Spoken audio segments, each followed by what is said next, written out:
اعوذ باللہ من الشیطان الرجیم بسم اللہ الرحمن الرحیم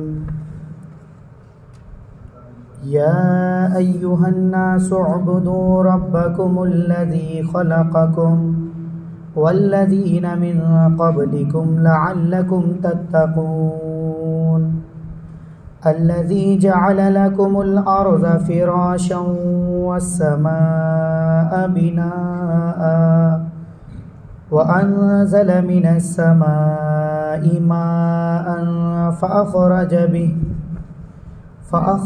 به من الثمرات رزقا لكم فلا تجعلوا لله أندادا وأنتم تعلمون.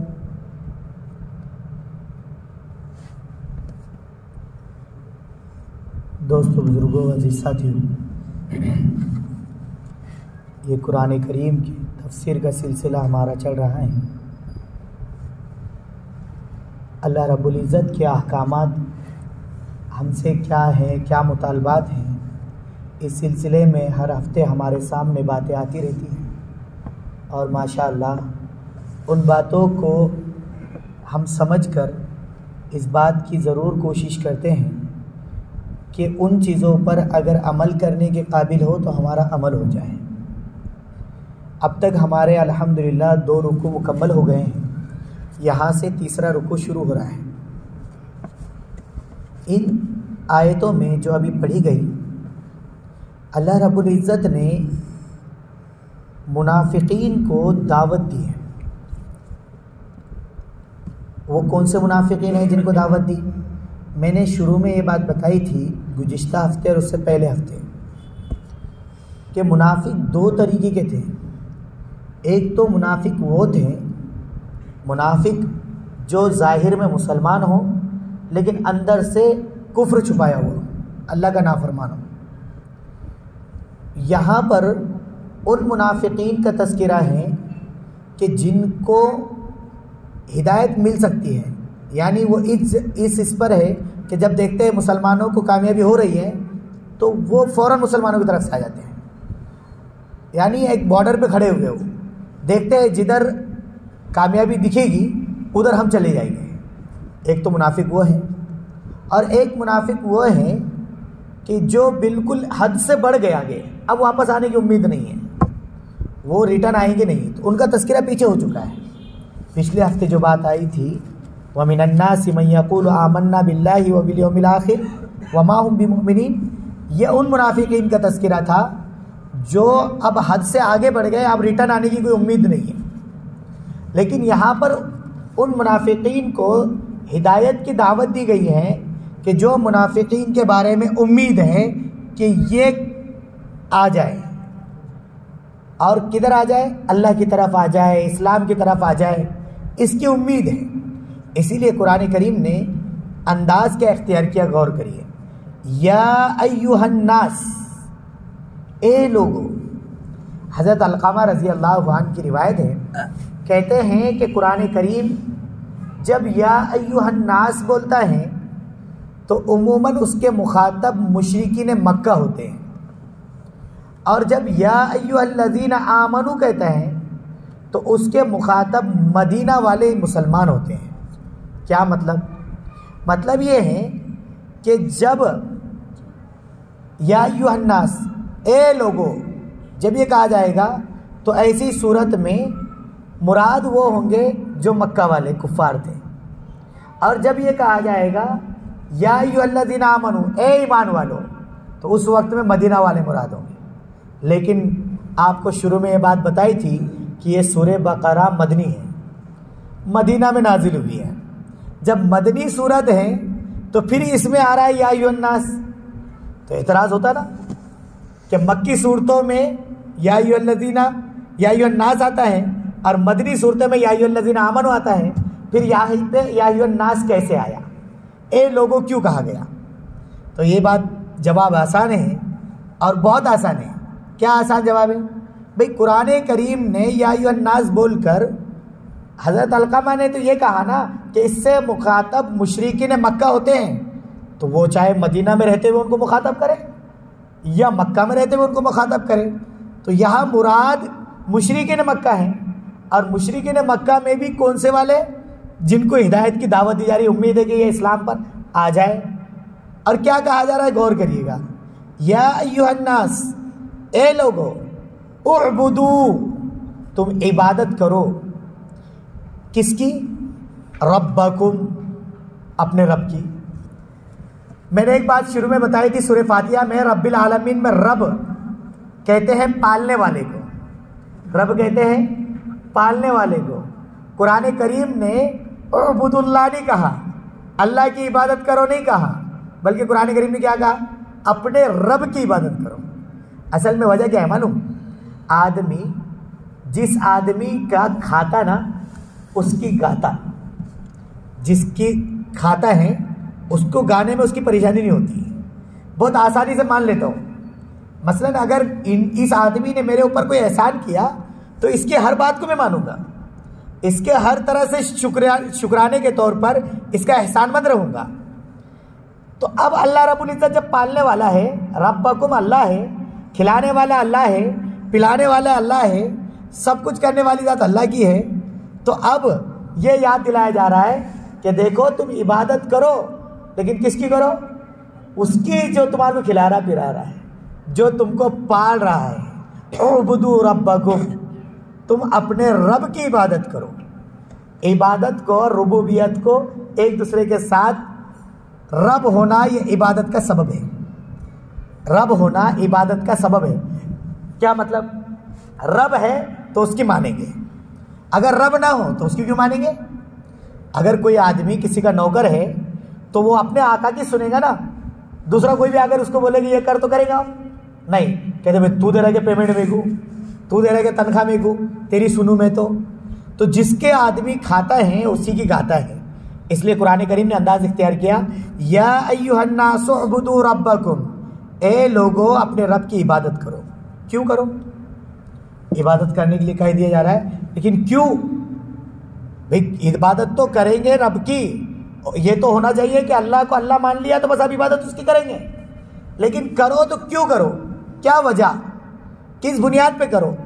کچھ احسانات اس کے ہے کہ نہیں ہے؟ قرآن کریم نے گنایا، اور احسانات یہ 2 آیتوں میں جو میں نے پڑھی ہیں 5 طریقے احسانات گنائے۔ کتنے؟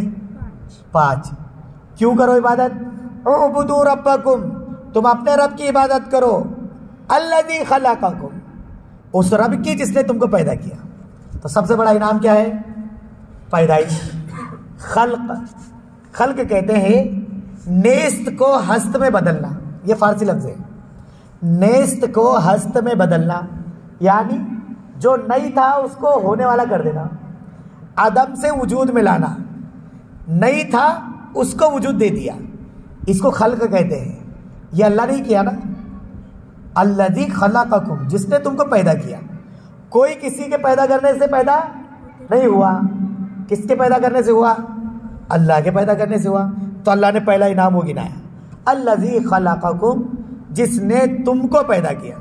اور پھر تم کو ہی نہیں، تم کو یہ سمجھ لو کہ ہم پیدا، اللہ نے ہم کو اللہ نے پیدا کیا، اور ہمارے باپ دادا کو، تو اللہ نے کہا والذین من قبلکم، تم سے پہلے بھی جتنے گزرے ہیں تمہارے آباء و اجداد میں، سب کو پیدا کرنے والا کون ہے؟ اللہ۔ تو 2 انعام ہو گئے، ایک تو تم کو پیدا کر کے انعام دیا، نعمت دی، دوسرے تمہارے باپ داداؤں کو بھی پیدا اللہ نے کیا۔ 2۔ تیسرے نمبر پر تیسری نعمت کیا ہے؟ ان تیسری نعمت کو سمجھنے سے پہلے ایک بیچ میں جملہ بڑھایا، اور ان 2 نعمتوں کو بڑھانے کے بعد اللہ نے کہا لعلکم تتقون، اے ایمان والو تم اپنے رب کی عبادت کرو، اس رب کی عبادت کرو جس نے تم کو پیدا کیا، تم کو بھی پیدا کیا، تمہارے آباء و اجداد کو بھی پیدا کیا۔ 2 طریقے کے انعامات گنائے۔ اور کیوں کرو عبادت؟ لعلکم تتقون، تاکہ تم متقی بن جاؤ، شاید کہ تم متقی بن جاؤ، امید کہ تم متقی بن جاؤ۔ بڑوں کا لاللہ بھی جو ہوتا ہے نا، لاللہ کے معنی آتے ہیں اصل میں امید کے، ہو جائے گا دیکھ لیں گے۔ بڑوں نے کبھی اتنا ہی بول دیے، کوئی M P M L A نے کہہ دیا ہاں کر لیں گے، تو یہ کر لیں گے کا مطلب یہ نہیں کہ بھی کرتے کہ نہیں کرتے، بڑوں کا کر لے گے بولنا بھی ایسے ہی ہے جیسے جاؤ تم مطمئن ہو جاؤ تمہارا کام ہو جائے گا. ایسی سب سے بڑا کون ہے؟ اللہ. تو اللہ کہہ رہا ہے لعلکم تتقون، تاکہ تم متقی بن جاؤ. تم کیا بن جاؤ؟ اس کا مطلب یہ ہے کہ اگر تم اپنے رب کی عبادت کرو گے تو عبادت کا نتیجہ یہ رہے گا کہ تم متقی بن جاؤ گے. اور کیوں بنانا ہے متقی؟ بھئی یہ کہا جا رہا ہے نا تم متقی بن جاؤ گے. کیوں بنانا ہے متقی؟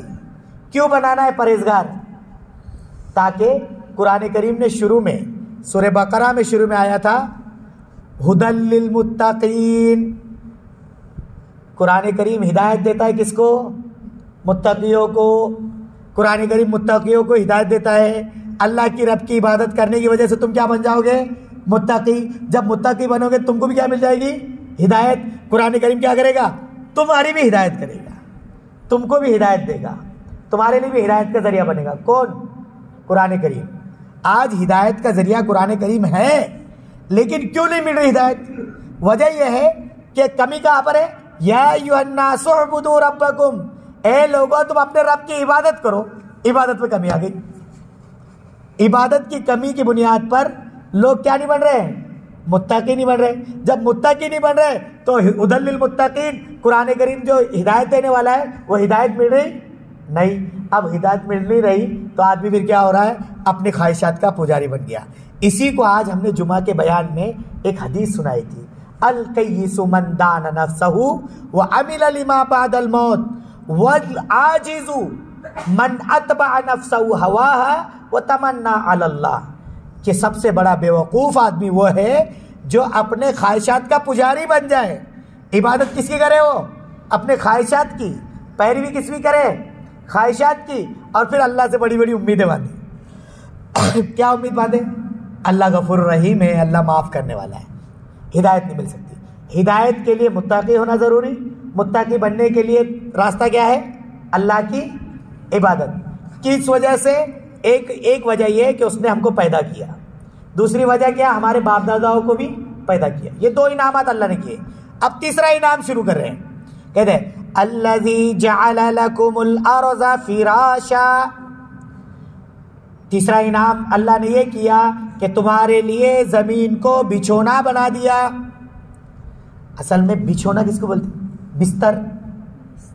بستر. بستر کیا ہوتا ہے؟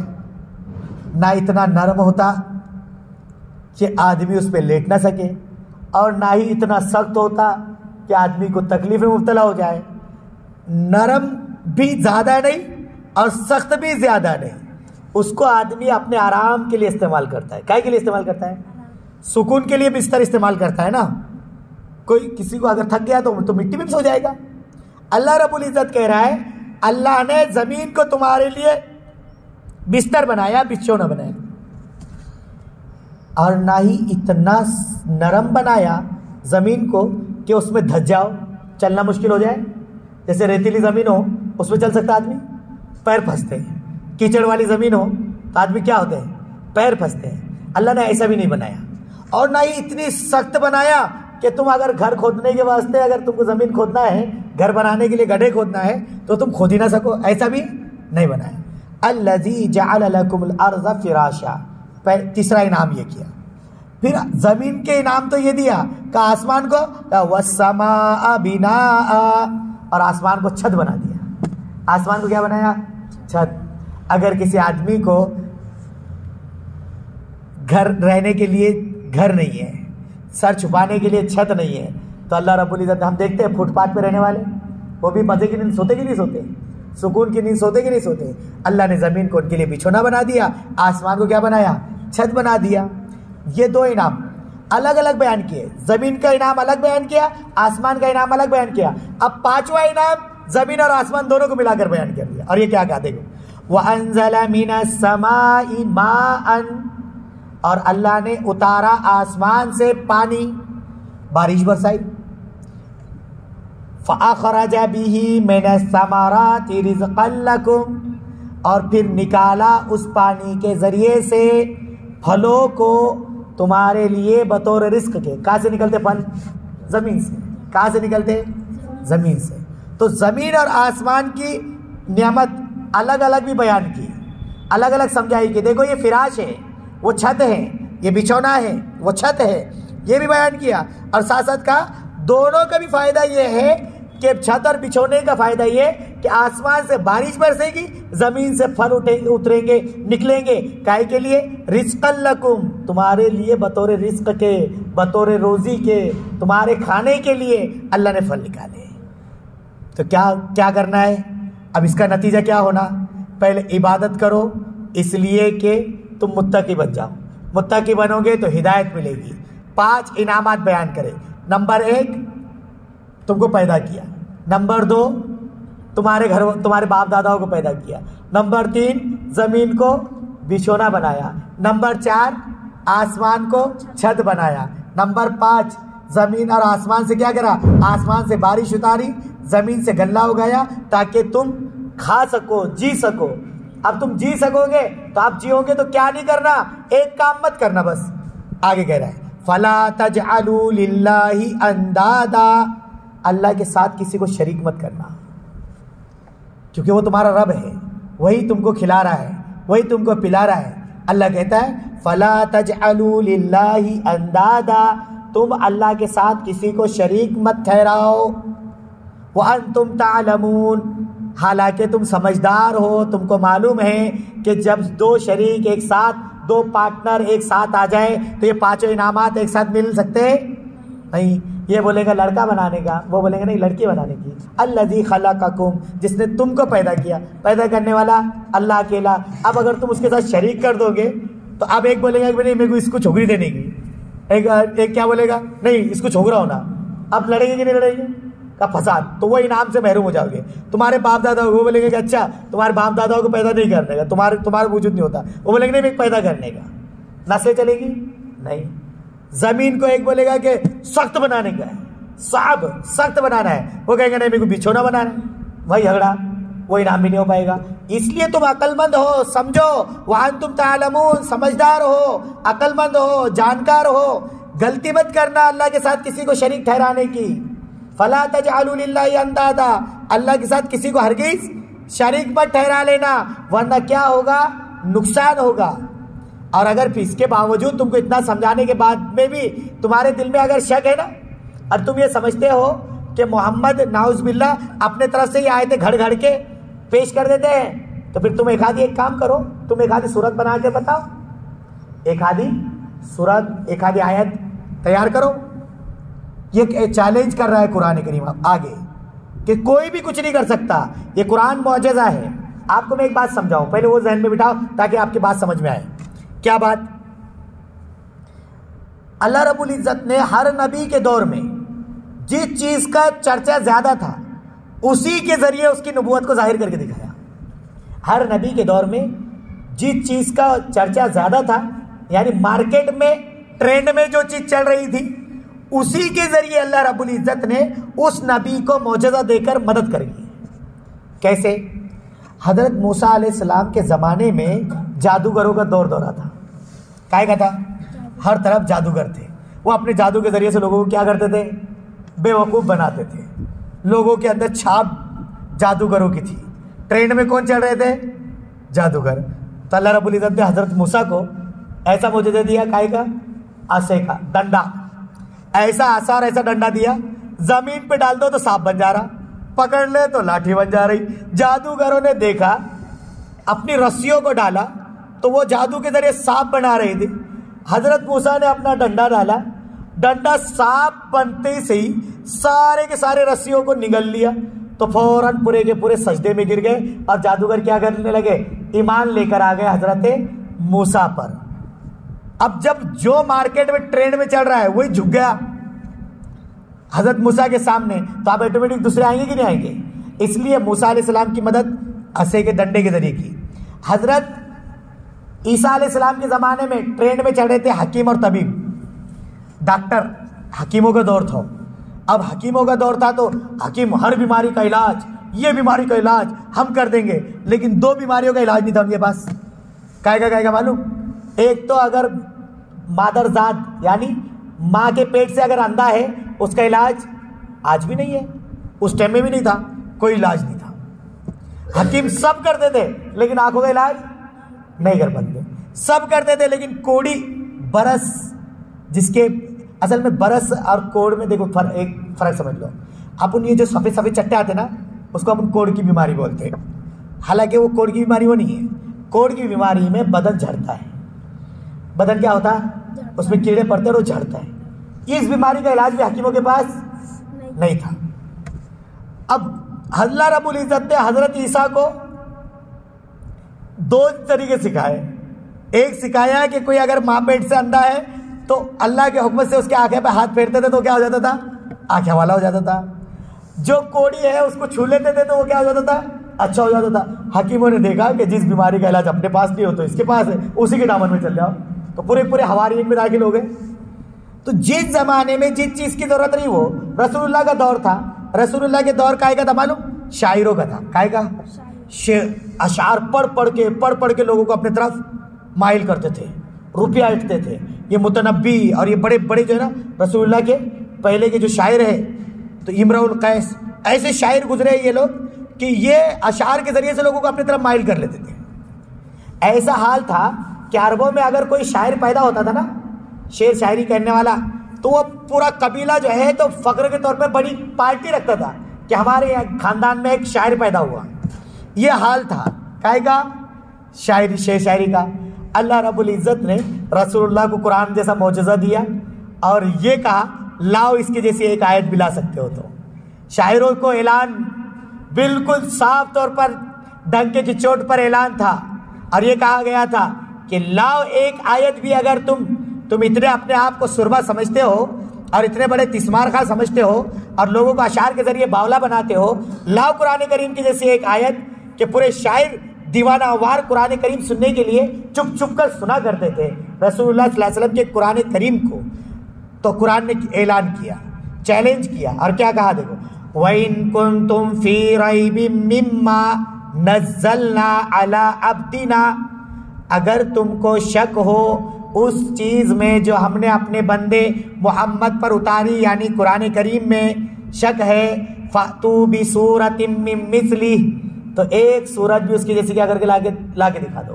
چیلنج ہے. ایک آیت بھی ایسی، سورت تو دور کی بات ہے، ایک آیت نہیں لا پائے. ایک آیا شاعر کہنے لگے میں جو ہے نا، کفار مکہ کیا بولا معلوم؟ میں محمد کا توڑ لاتا، بولے میں لاؤں گا. بولے کیا؟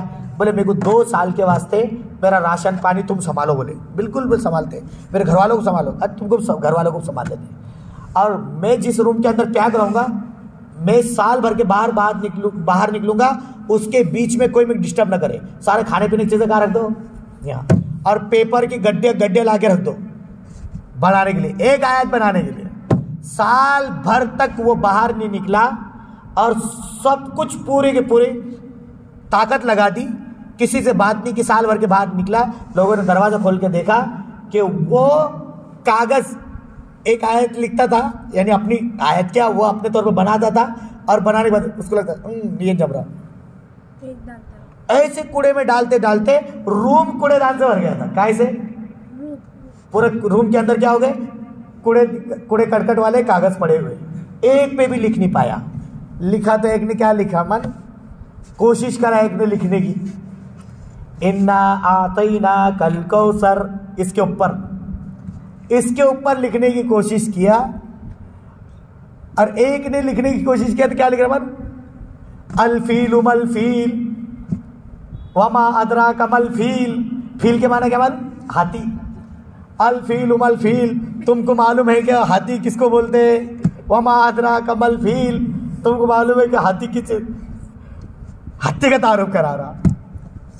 زمبہ طویل، نہیں زمبہ قصیر وخرطومہ طویل، اس کی سونڈ جو ہوتی لمبی رہتی اور اس کی دھن چھوٹی رہتی. کتنی بڑی بیوقوفی کی.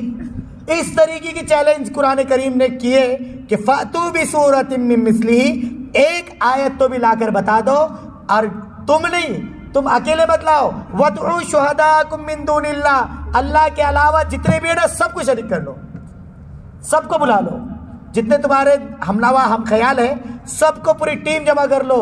ان کنتم صادقین، اگر تم سچے ہو تو یہ کر کے بتاؤ. لیکن قرآن نے پھر آگے کہا فَإِن لَّمْ تَفْعَلُوا، تم نہیں کر پاؤ گے. ولن تفعلوا, ہرگز نہیں کر پاؤ گے. اب جب تم کر نہیں پاؤ گے, ہرگز نہیں کر پاؤ گے, تو پھر آپ کیا کرو بھائی, توبہ کرو اور واپس آؤ. فاتقوا النار التی, ڈرو اس آگ سے, کون سی, وقودها الناس والحجارہ, جس کا ایندھن آدمی اور پتھر بننے والے ہیں.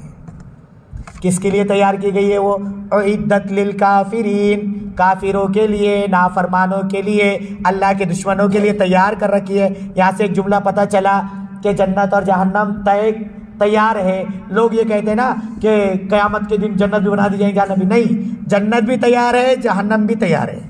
کہاں ہے, کیسی ہے, وہ اللہ جانتا ہے. ہمارا ایمان کیا ہونا, ہمارا عقیدہ کیا ہونا, جنت جہنم بن کر تیار ہے. اعدت للکافرین, کافروں کے لیے جہنم بنا دی گئی, اور مسلمانوں کے لیے کیا ہے, وبشر الذین آمنوا, اور بشارت دے دو ایمان والوں کو, وعملوا الصالحات, نیک عمل کرنے والوں کو. کیا ہے ان کے لیے, ان لہم جنات, ان کے لیے جنت ہے. جنات یعنی باغات ہے. جنت کتنے معلوم, 8. کتنے, 8 طبقے جنت میں. کتنے, نمبر 1 جنت الفردوس, نمبر 2 جنت عدن, نمبر 3 جنت المأوا, نمبر 4 جنت دار الخلد, نمبر 5 جنت دار السلام, نمبر 6 جنت دار المقامہ, نمبر 7 علیین, اور نمبر 8 جنت النعیم. یہ کیا ہے, ان کا نام نعیم ہے تو اس لیے ہم نے ان کی طرف اشارہ کر دیا. تو 8 جنت کے اندر کیا ہے, 8 طبقے ہیں. جنت الفردوس, جنت عدن, جنت ماوا, جنت دار الخلد, جنت دار السلام, جنت المقامہ, جنت علیین, اور جنت النعیم. ایسے 8 طبقے ہیں. جہنم کے ہیں وہ 7 طبقے. جہنم کے کتنے ہیں, 7. تو یہ جنت کے 8 طبقے ہیں, یہ 8 جنت ہیں. اللہ نے کہا ان لہم جنات تجری من تحتها الانہار, یہاں نہریں جاری ہے. تو نہریں بھی 4 ہیں. کائے کی, دودھ کی, شہد کی, اور شراب کی, اور 4 ہے نا. نمبر 1 دودھ کی, نمبر 2 شہد کی, نمبر 3 شراب کی, اور نمبر 4 مجھے یاد نہیں آ رہی. کبھی یاد آ گئی کسی دن تو انشاءاللہ وہ بتا دیں. 4 نہریں جنت کے اندر, اور ایک سے ایک ہے. اب شراب کی بولے تو آپ نے جیسی دارو کی نہیں, شراب کی بولے نا, شراب الگ چیز ہے, اور یہ جو دارو ہے نا, دارو دیسی, یہ چھٹاک پی کر استری آنکھ میں لاتا ہو, ہوتے نہیں ہے. چھٹاکی پیا تو استری آتی, اور کا پڑتا ہو. وہاں کی شراب جوانی میں اضافہ کریں گی, طاقت میں اضافہ کرے گی, لطف اور مزہ آئے گا, عقل میں فطور نہیں آئے گا. ایڑا بال والی بنائیں گے, یہاں والی کیا کرتی, تھوڑی سی کرتا ہی نہیں کرتا. یہ جنت کے اندر جنت کی نہریں ہیں. کیا ہوگا, کلما رزقوا منہا, یہ کیا ہے تو دو پھر انشاءاللہ اس کو رکھ دیں گے. کلما رزقوا منہا من ثمرۃ رزقا, جب بھی ان کو وہ پھل اور وہاں کے میوہ جات دیے جائیں گے, وہاں کے انعامات دیے جائیں گے, کھانے کا پھل دیا جائے گا, قالوا ھذا الذی رزقنا من قبل, ارے یہ تو دنیا جیسی ہے. انار دکھیں گا نا, ارے یہ تو انار ایسی ہے, لیکن وہ انار اتنا نہیں رہے گا. وہ انار بڑا, ارے دکھتا تو ایسی جیسے اپن کھاتے تھے دنیا میں. بھائی تم زیادہ بڑی بات کیا, اپنے انڈیا کا انار, سعودی کا انار, اور طائف میں چل جاؤ تو 1 کلو کا 1 انار. انگور طائف میں جاؤ, اپنے یہاں پہ کتنے چھوٹے لمبے اتنے موٹے, وہاں اتنے موٹے موٹے جو آپ نے باغی میں رہتے کیا ویسے انگور. تو جب دنیا میں ہی ایسی جگہ جگہ بدل کے ایسے انگور ہے اور ایسی چیزیں ہیں, تو وہاں پر کیسے ہوں گے. حدیث میں ہے نا, مٹکے کے جیسے انگور بغیر گٹھلی کے. ایک کہنے لگے مفتی صاحب تم بول رہے کہ اتنے بڑے بڑے, اپن تو اتنا بڑا گز کھایا جائے گا. ارے بھائی آپ اندازہ لگاؤ, اپن اتنے رہیں گے کیا. ارے ایسی جو جس سے ابھی آدم علیہ السلام کا قد ملے گا, 6 نبیوں کی صفات ملے گی. اتنا بول کے میں بات ختم کر دیتا. آدم علیہ السلام کا قد, یوسف علیہ السلام کا حسن, عیسیٰ علیہ السلام کی جوانی, داؤد علیہ السلام کی آواز, ایوب علیہ السلام کا صبر اور محمد مصطفیٰ سرور کائنات صلی اللہ علیہ وسلم کے اخلاق، یہ 6 نبیوں کی صفات ملیں گی ہر جنتی کو. اس لیے انشاءاللہ اپنا کیا کرنا ہے؟ جنت والے عمل کرنا ہے کہ نہیں ہے؟ تو پھر وہی بات ختم ہوتی ہے، اعبدوا ربکم، اپنے رب کی کیا کرو؟ عبادت کرو. اب جس آدمی کے سامنے جنت ہے، جہنم کے تذکرے ہیں، اب جنت کے شوق اور جہنم کا ڈر ہے، تو بتاؤ فجر چھوٹیں گی کیا اس کی؟ ایٹومیٹک کیا کریں گے؟ چلو جلدی سے، کیونکہ فجر چھوڑے گا کیا؟ وہ نہیں چھوڑے گا. کیوں نہیں چھوڑے گا؟ اس کو معلوم ہے کہ جنت ملنے والی ہے، اور جہنم میں اگر نہیں کرا عبادت تو. اس لیے ہم کو کیا کرنا ہے؟ انشاءاللہ جنت والے اعمال کو اپنانا ہے. اب بقیہ باتیں انشاءاللہ اگلے ہفتے. اللہ ہم سب کو عمل کی توفیق عطا فرمائے. اب یہ جو قرآن کریم پڑھا گیا اس کے بعد دعا قبول ہوتی ہے، اس لیے مختصر سی دعا. الحمدللہ رب العالمین والصلاة والسلام علی سید الانبیاء والمرسلین. اے پیارے اللہ، ہم سب کے ساتھ عافیت کا معاملہ فرما، میرے ان بھائیوں کے بیٹھنے کو قبول فرما. اے اللہ، صرف تیرے نام کی اور تیرے کلام کی آواز لگی ہے، اس کی وجہ سے بیٹھے ہیں، کوئی دنیاوی ان کا مفاد نہیں ہے. مولا کریم، ان بھائیوں کے بیٹھنے کو قبول فرما، ان کی روزی میں برکت عطا فرما، حلال اور پاکیزہ روزی عطا فرما، گھر میں خیر و برکت نازل فرما. گھر میں جو بیمار ہیں ان کی صحت اور عافیت نصیب فرما، صحت کاملہ عاجلہ مستمرہ دائمہ نصیب فرما. صحت دے، عافیت دے مولا کریم، تندرستی دے مولا کریم، ہر طرح کے مسئلے کو حل کرا دے، عافیت کا معاملہ کر دے. جن ہمارے بھائیوں میں سے جس کی جو بھی تمنا ہے، جائز تمنا کو پورا کر دے مولا. کوئی قرض کے بوجھ میں اگر دبا ہو تو اس کے آسانی سے قرض کی ادائیگی کی شکلیں صورتیں پیدا کر دے. اور جو بھائی مولا کریم حلال اور پاکیزہ روزی چاہتے ہیں، کاروبار میں ہاتھ ڈالتے ہیں، مولا کریم کسی وجہ سے کاروبار چل نہیں پاتا، آپ سے درخواست کرتے ہیں ہمارے بھائیوں کے کاروبار کو بہت بڑھا دے، برکت دے، حلال اور پاکیزہ روزی دے، ان کے بیٹھنے کو قبول کر لے. اے اللہ، صرف تیرے نام پر بیٹھے ہیں، ہم نے ان سے کہا ہے کہ اللہ رب العزت اس آدھے گھنٹے کی بنیاد پر دین اور دنیا دونوں بنائے گا. اے اللہ، ہمارے اس جملے کی لاج رکھ لے، تو سے درخواست کرتے ہیں اس جملے کی لاج رکھ لے.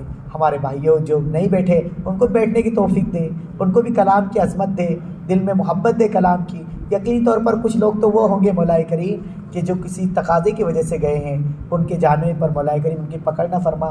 لیکن کچھ بھائی ایسے ہوں گے جو بلا وجہ اٹھ کے چلے گئے، یہاں پر بیٹھے تھے چوراہے پر بھی بیٹھیں گے. آپ سے درخواست کرتے ہیں ان کو بھی بیٹھنے کی توفیق دے، بیٹھنے کی ہمت دے، ان کو بھی قبول کر لے، ان کو محروم نہ کر مولا، کسی کو محروم نہ کر. کہ قرآن کی برکت سے ہم کو سب کو مستفید ہونے کی توفیق عطا فرما. اے اللہ، جو مانگا عطا فرما، جو مانگنے سے رہ گیا اس سے بہتر عطا فرما. جزا اللہ عنا محمد اما ہوا اہلہ صلی اللہ علیہ وسلم. سبحان ربک رب العزت عما یصفون، سلام علی المرسلین والحمد للہ.